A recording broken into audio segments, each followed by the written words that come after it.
September 13th, 1862, 4 days before the Battle of Antietam, a Union soldier found Confederate General Robert E. Lee's military plans wrapped around cigars near Frederick, Maryland. These plans were supposed to go to another Confederate general, but the messenger carrying it carelessly dropped it. This miscommunication helped the Union in many ways, including having the upper hand during the Battle of Antietam on September 17th. It also allowed President Abraham Lincoln to decide to issue the Emancipation Proclamation, which freed slaves. It also gave him more support for the election of 1864 and discouraged European support for the Confederacy. The American Civil War was a conflict between the northern United States and the southern United States that took place from 1861 to 1865 and claimed the lives of over 600,000 soldiers. The southern United States formed the Confederate States in 1861 because they didn't agree with the North's policies on issues such as states' rights and slavery. President Abraham Lincoln was elected in 1860. He ran as a Republican, which was a new party formed in the 1850s created to express their objection to slavery. The party quickly gained support in the North, but the South remained Democratic. The North's voting population was much larger than the South's, so Lincoln easily won the 1860 election. The division between North and South is evident within the 1860 election map, with the northern states voting for Lincoln while the southern states voted for John C. Breckinridge, the Democratic candidate. The North's economy consisted of large manufacturing industries, while the South relied on slave labor to grow cash crops. This division in the population size, political views, and economy made the South feel oppressed, which is why they left the Union. They had a booming economy in selling cotton to European nations who used the cotton in textiles to make consumer products, so they had enough of a sustainable source of income to have a stable country on their own. In the beginning of the war, Lincoln promised the South they could keep their slaves. All he wanted was reunification of the nation. The secession of the Confederacy was his primary concern at the time. He said, secession would destroy the only democracy in existence and prove for all time to both future Americans and the world that a government of the people could not survive. This quickly changed when he realized that the South posed a threat. One of the South's goals was to be a threat so that European nations would recognize its independence and possibly intervene. They thought that because Europe relied on its cotton, they would be on their side. What was originally supposed to be a war about re-establishing the Confederate States eventually turned into a war about abolishing slavery.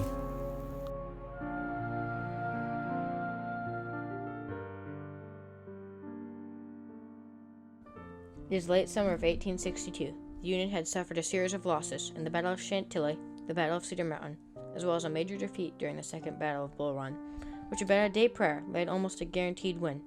However, on the last day of the battle, Confederate generals Robert E. Lee and James Longstreet arrived with supplies and helped General Thomas J. Stonewall Jackson lead the battle to Confederate victory.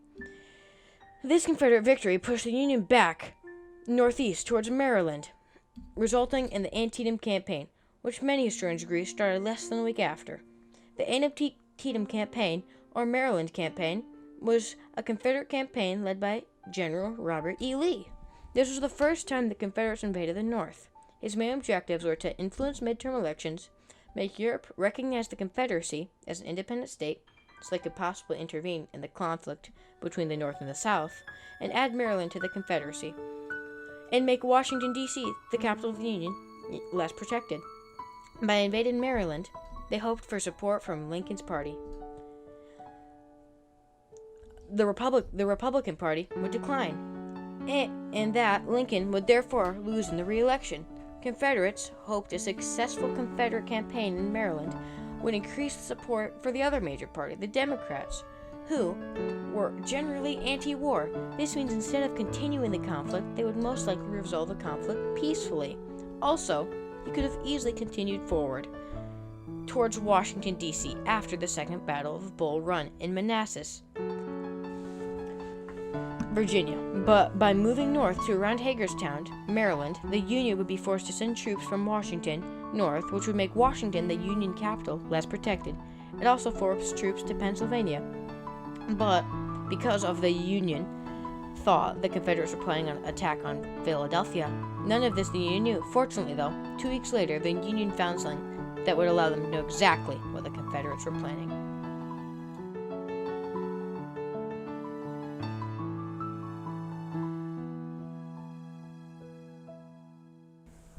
On September 13th, 1862, a Union soldier from the 27th Indiana Infantry Regiment found Confederate General Robert E. Lee's military plans wrapped around cigars in Maryland. Copies of these plans were sent by Lee and were supposed to be sent to General Daniel Harvey Hill. However, a Confederate messenger lost one of them near Frederick, Maryland. This was a momentous form of miscommunication that went a very long way in the success of the Union during the Maryland campaign. These plans told the Union which direction Lee's army, the Army of Northern Virginia, were going, as well as when they would march.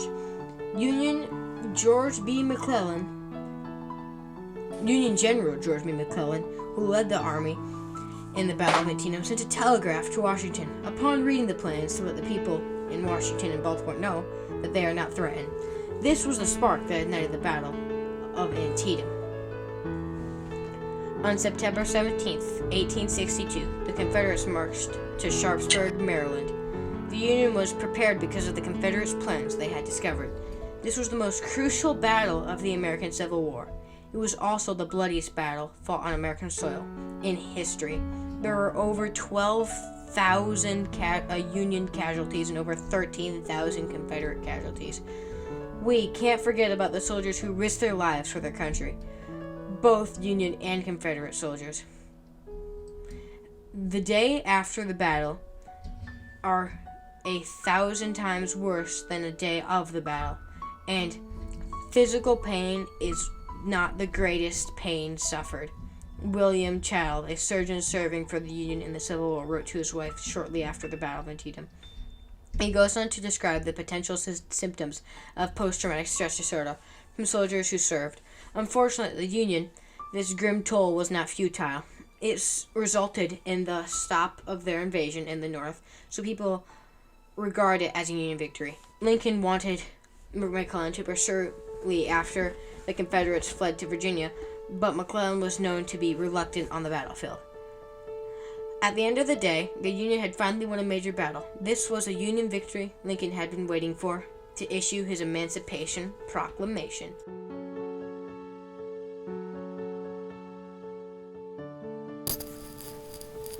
All persons held as slaves shall be thenceforward and forever free.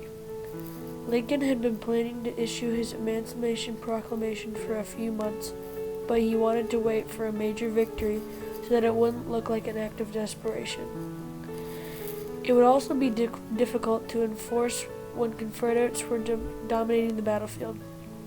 This proclamation would free many slaves on January 1st, 1863, but not all. It wasn't until the 13th Amendment was ratified when all slaves in the United States would become free. But the Emancipation Proclamation led to its ratification. There were a lot of mixed feelings about the proclamation in both the North and the South. Many Northerners agreed with the concept, but they didn't like how it was an executive order that acted as a war measure and made the focus of the war on abolishing slavery, not just adding the Confederate States back into the Union anymore.